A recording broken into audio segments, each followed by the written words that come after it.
verses 1 through 6. And this is a correctional letter that Paul is writing to the people of Corinth. He's been noticing and hearing of the people taking the brothers and sisters in Christ to court over things that he's describing as trivial cases. They're just trying to get one up on the brother, and Paul is writing this to correct that wrong. And so I'm going to start reading in verse 1.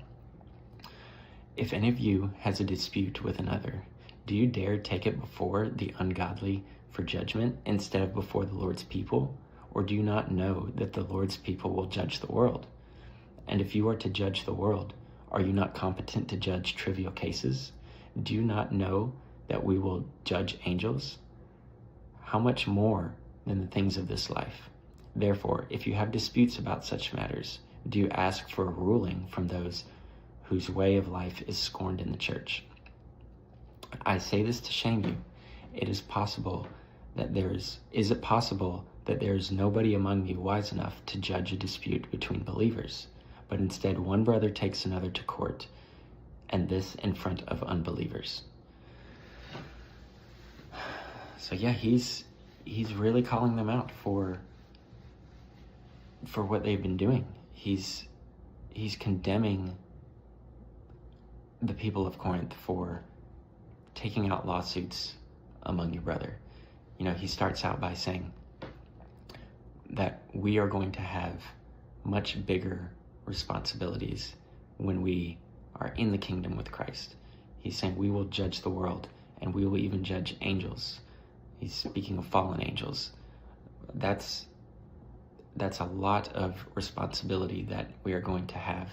And so if we can't handle these issues here on earth with fellow believers, then how are we going to be able to handle that kind of responsibility? That's something that we should, as believers, be completely able to do within the church. We don't need to be just trying to take what's ours and get one over on our brother. We need to handle this as brothers and sisters in Christ in a biblical way. Because we are witnesses for Christ.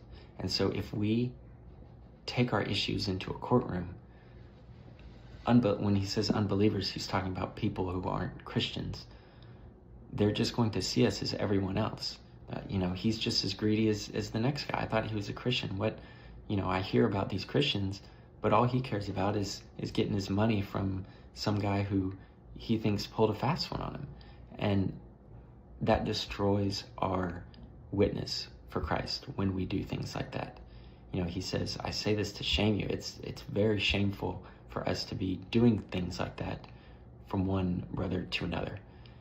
He's not saying that there's never a time to take things as far as legal action. He's specifically speaking about fellow Christians in the church. We should be able to, in a loving and Christ-centered way, handle these issues. He also says in verse 5, I say this to shame you. Is it possible that there's nobody among you wise enough to judge a dispute between believers? He's asking, who are you surrounding yourself with? Is there no one that can give you the advice that you need?